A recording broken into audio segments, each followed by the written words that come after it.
Hello friends, humanoid robot ना दिखने में इंसानों जैसा है बल्कि यह हर तरह के कार्य इंसानों जैसा कर भी रहा है। ये कस्टमर अटेंड कर सकता है, ये खाना सर्व कर देगा, ये पेशेंट का देखभाल कर सकता है, इसे आप मीटिंग में बैठा दो, इससे आप खेती करवा लो, इवन हर वो चीज़ जो मानव करता आ रहा है ये सब कर देगा।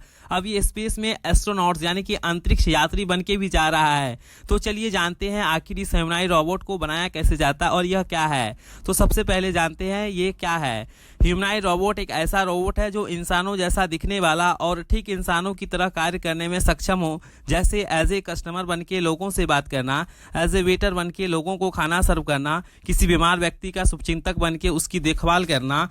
साथ ही इंसानों की तरह इस रोबोट का भी एक सिर, दो हाथ, दो पैर इत्यादि पार्ट्स होते हैं। अब चलिए जानते हैं इससे बनाया कैसे जाता है। ह्यूमनॉइड रोबोट को बनाने के लिए कई सारी टेक्नोलॉजी और इंजीनियरिंग मैकेनिकल सिद्धांतों को कंबाइन कर इसे तैयार किया जाता है। तो इसे हम 7 पॉइंट में डिस्कस करते हैं। सबसे फर्स्ट पॉइंट है इसके डिज़ाइन। हम सबसे पहले इसके डिज़ाइन की बात करें तो इंजीनियर रोबोट की फिजिकल स्ट्रक्चर को तैयार करता है, जैसे रोबोट का साइज, शेप और एक्सप्रेशन के साथ साथ उसके ओवरऑल उसके स्वरूप को निर्धारण करता है तथा साथ ही डिज़ाइन को बैलेंस, स्टेबिलिटी एंड रेंज का भी ध्यान रखता है। सेकेंड है इसके मैकेनिकल कंपोनेंट्स। डिज़ाइन को फाइनल करने के बाद डिज़ाइन स्पेसिफिकेशन को फिट करने के लिए ज्वाइंट, एक्चुएटर्स, सेंसर और अन्य मूविंग पार्ट्स को रेडी करने के लिए इस मैकेनिकल कंपोनेंट्स का यूज किया जाता है और कस्टम बनाया जाता है। ये कंपोनेंट रोबोट को अपने इन्वायरमेंट के साथ चलने और बातचीत करने में रिस्पॉन्सिबल बनाता है। थर्ड है इलेक्ट्रॉनिक्स।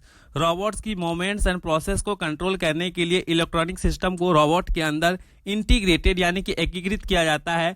इसमें माइक्रो कंट्रोल सेंसर जैसे जायरोस्कोप, एक्सेलेरोमीटर और कैमरे, मोटर और पावर सोर्स शामिल है। इलेक्ट्रॉनिक सिस्टम को सेंसिंग इनपुट को एक्सप्लेन करने, डिसीजन लेने और कार्यों को एग्जीक्यूट करने के लिए प्रोग्राम किया जाता है। 4 है सॉफ्टवेयर। रोबोट के बिहेवियर को कंट्रोल करने में सॉफ्टवेयर महत्वपूर्ण भूमिका निभाता है। प्रोग्रामर रोबोट को स्पेसिफिक कार्य करने, उसके वातावरण में नेविगेट करने, ऑब्जेक्ट्स और पीपल्स को पहचानने और उनके साथ नेचुरल तरीके से बातचीत करने में सक्षम बनाने के लिए कोडिंग सॉफ्टवेयर का यूज किया जाता है तथा इसके प्रिसेप्शन, प्लानिंग और कंट्रोल के लिए एल्गोरिदम का कम्बिनेशन भी किया जाता है। 5 है sensor and perception. Humanoid robot अक्सर आसपास को समझने और एक्ट करने के लिए विभिन्न प्रकार के सेंसरों का उपयोग करता है और विजुअल इनपुट के लिए कैमरे, दूरी मापने के लिए अल्ट्रासोनिक या इंफ्रारेड सेंसर, स्पर्श प्रतिक्रिया के लिए टच सेंसर और ऑडियो इनपुट के लिए माइक्रोफोन का यूज करता है। रोबोट के इन्वायरमेंटल अंडरस्टैंडिंग के लिए प्रिसेप्शन एल्गोरिदम इन सेंसरों से डेटा को प्रोसेस करता है। 6 है पावर सिस्टम। ह्यूमनॉइड रोबोट को ऑपरेट करने के लिए पावर की आवश्यकता होती है। डिजाइन और एप्लीकेशन के आधार पर इसमें बैटरी, एक्सटर्नल पावर सोर्सेज या दोनों का यूज करना पड़ता है।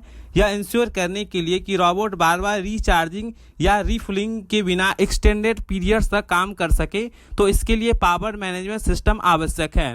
7 एंड लास्ट पॉइंट है टेस्टिंग एंड इटरेशन यानी कि परीक्षण और पुनरावृत्ति। एक बार जब रोबोट असेंबल और प्रोग्राम किया जाता है तो यह इंश्योर करने के लिए कि यह टेस्ट किया जाता है या इंटेंडेड पर्पस के हिसाब से कार्य कर रहा है या नहीं।